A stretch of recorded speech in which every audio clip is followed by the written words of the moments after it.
Why can't we have corporates that honor quality of lives, right? Gone are the days that we speak about engaged employees. Now we're speaking about inspired employees. And how do you get your employee to be inspired?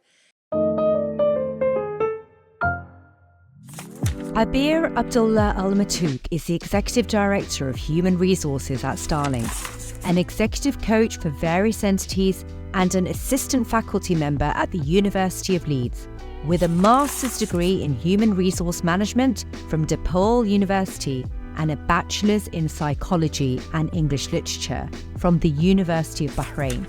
She is also the best-selling author of Be True to the Song in Your Heart, a certified trainer and psychometric assessor.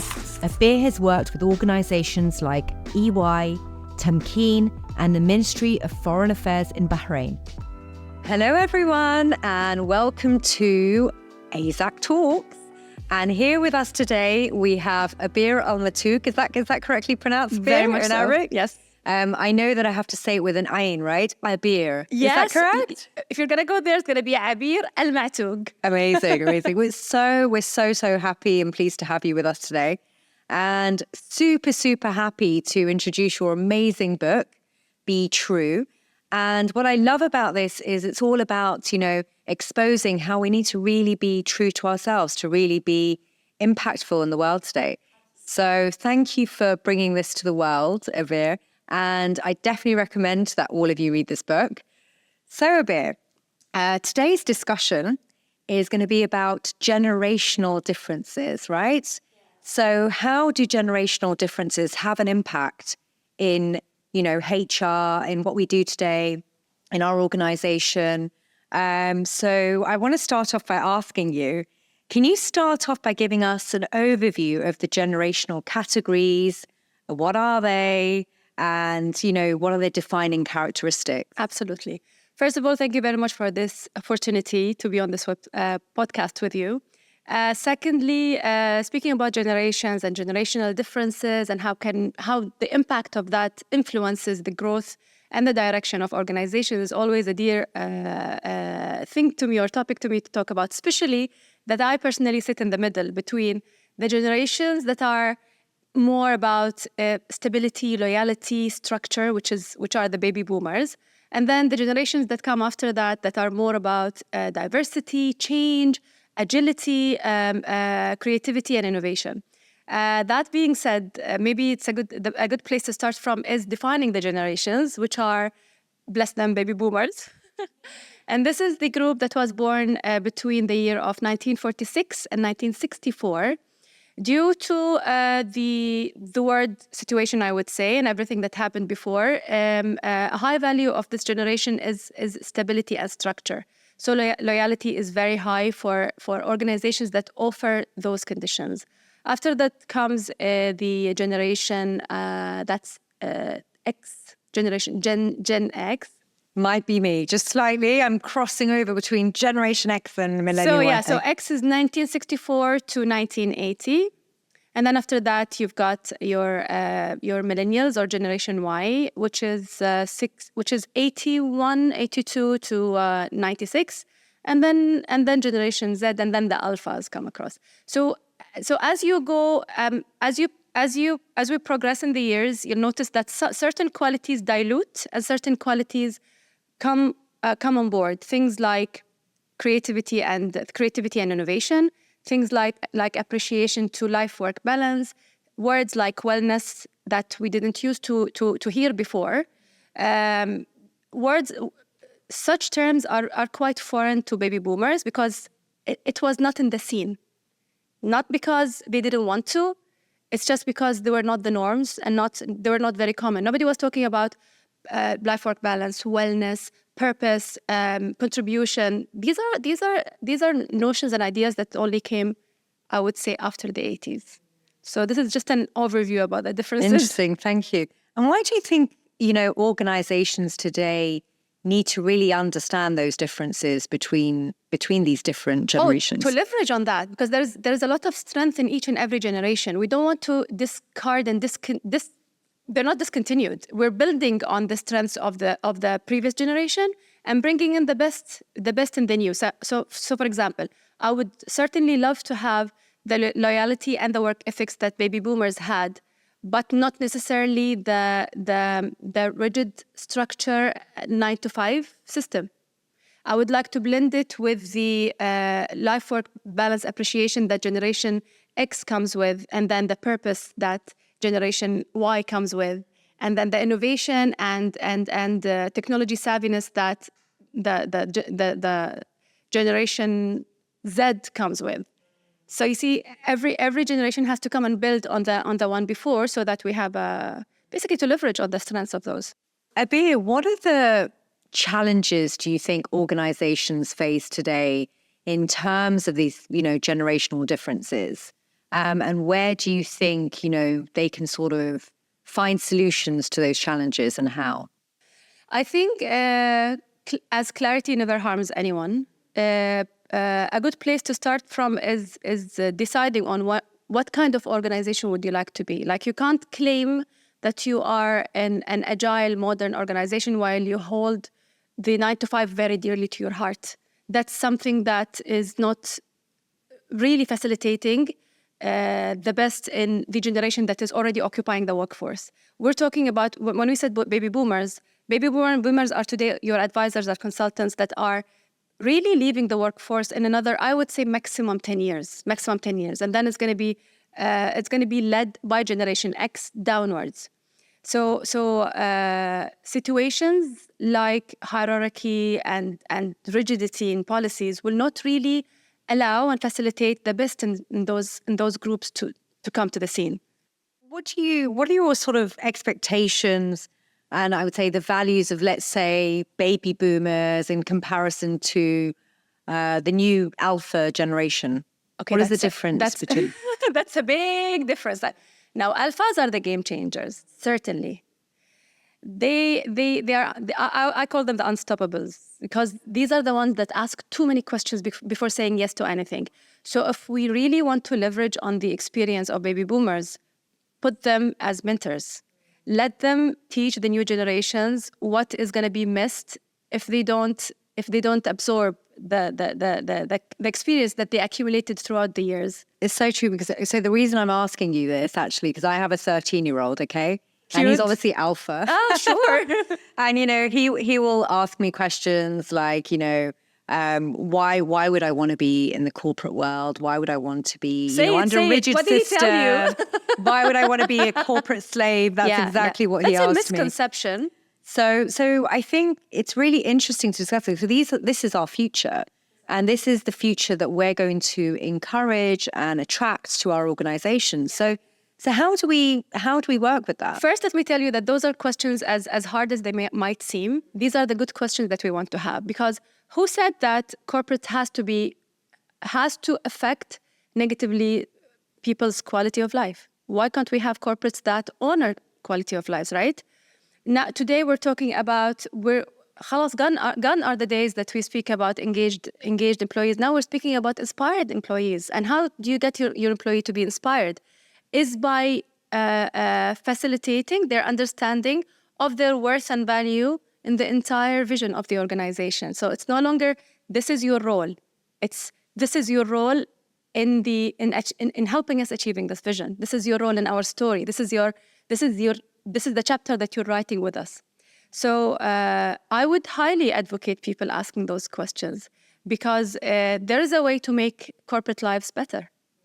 There is a way to help corporates and organizations honor people's lives and the quality of the life that everybody wants to live. Like today, we hear a lot about entrepreneurship, and for advocating for entrepreneurship, people will start, I would say, negatively speaking about the 9 to 5, while if everybody left their jobs today and went out and became entrepreneurs, for them to grow, they have to employ people, right?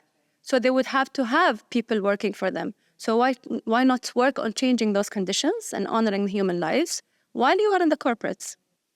So what, in your experience, what strategies would you use to sort of attract, let's say those future alphas and the Generation Zs of the world Precisely. Into our organization?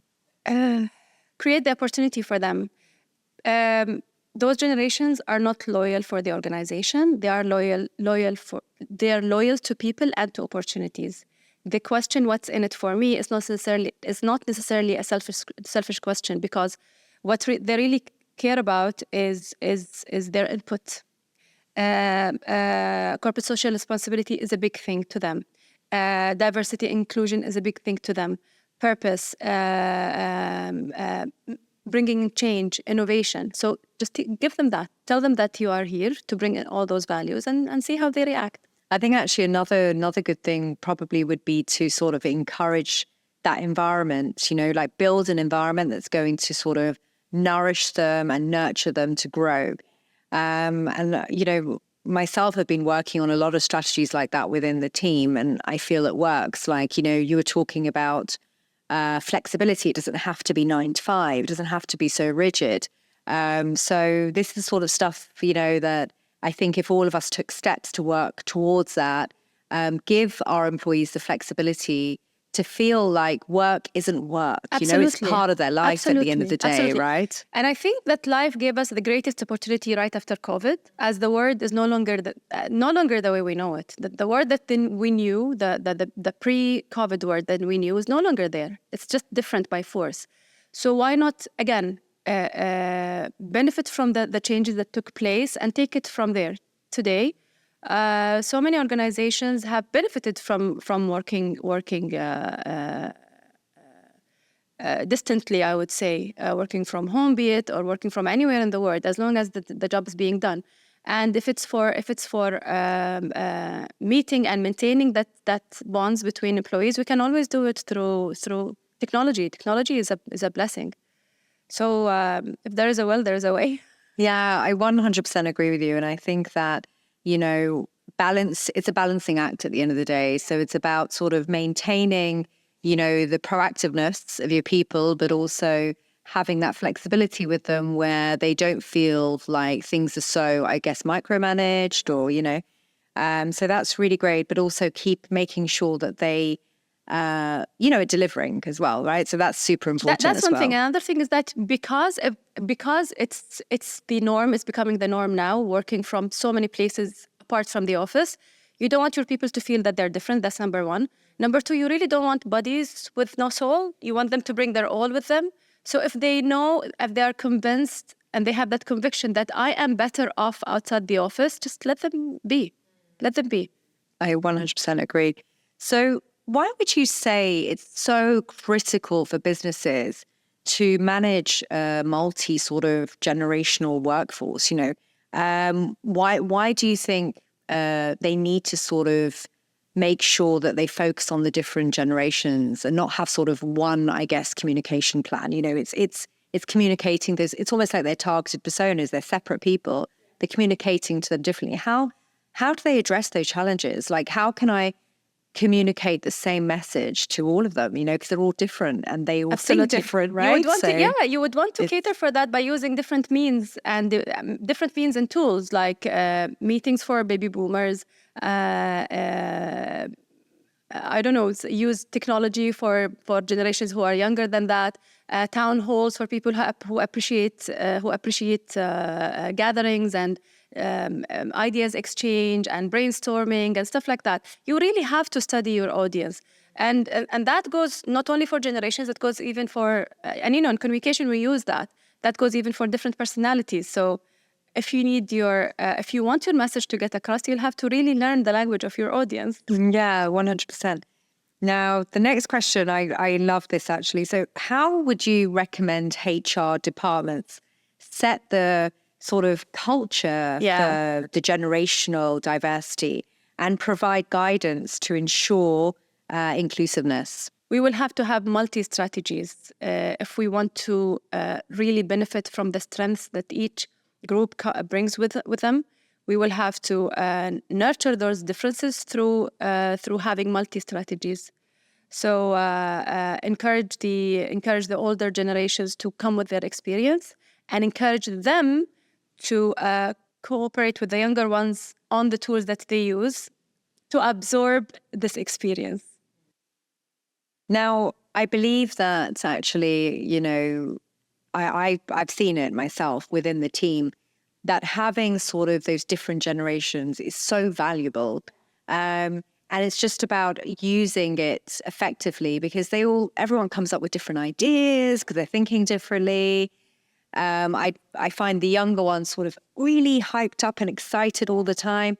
And then you have to kind of find a way to sort of, I would say, kind of, okay, hold on, right? You're really excited, really passionate. We love that. But let's bring that together and put it in the right direction, right? So what are your recommendations on doing that? Where let's say you have people in your team that are amazingly innovative, but how do you sort of, how do you kind of, nurture them to the point where they know, okay, they need to bring that excitement in and actually deliver something in a very structured way? Highlight the missing blocks. Like with excitement, sometimes we can use there is excitement, so maybe there's no clear path, or there's no clear plan, or there is no clear experience from lessons learned from similar stuff that was done before. So probably highlight the missing blocks and making them want to or realize the need to listen to the older generations with all their experiences. And then encourage the older generations to dilute a little and be a little bit easy on the experience and just accept that there are better ways of doing things. So it's really a two ways kind of a thing. Yeah. Now, the last question. This is the benefit of being a Generation X. You're right in the middle. I am. So I don't want to give everyone my age, but I am 1980 born, which I'm totally doing right now. So 1980, which is just on the spectrum. Some people say it's millennial. So I like to think I'm millennial, but I'm crossing over. Being a cusp, you're a cusp. You have both. Yeah. So alhamdulillah. So the last question, I know a lot of people don't want to really be hearing about COVID since it's long gone now. But, how did you see COVID impact, where we are today? Because, for example, I think of it as a great reset. I think of it I was going to say that, digitalization now, It resetted the world. It did reset the world. It did reorganize priorities and what's important. It did the hard way make people understand what's important and what's not about the workplace. And surprisingly, although it did keep us distant, it made us realize the importance of relationships. So now, although we're okay with working remotely, but we still cherish the gatherings and coming together and creating that nice bond. Yeah, 100%. So I've noticed that the sort of Generation Z, is it? The one before Alpha? Yeah, the Zs. They are very, very into technology and digitalization. And I think part of it has to do precisely with COVID. Because they don't know otherwise. They haven't seen the world before that. They grew in this era. Yeah. So Abir, it was short and sweet and it was amazing. And I am so happy to, again, have you here with us. Thank you so much for being part of our podcast. And I'm sure we'll if you want to reach out to Abir, please do so. She's full of ideas, full of strategies. So thank you, Abir. Thank you very much for the opportunity. Thank you.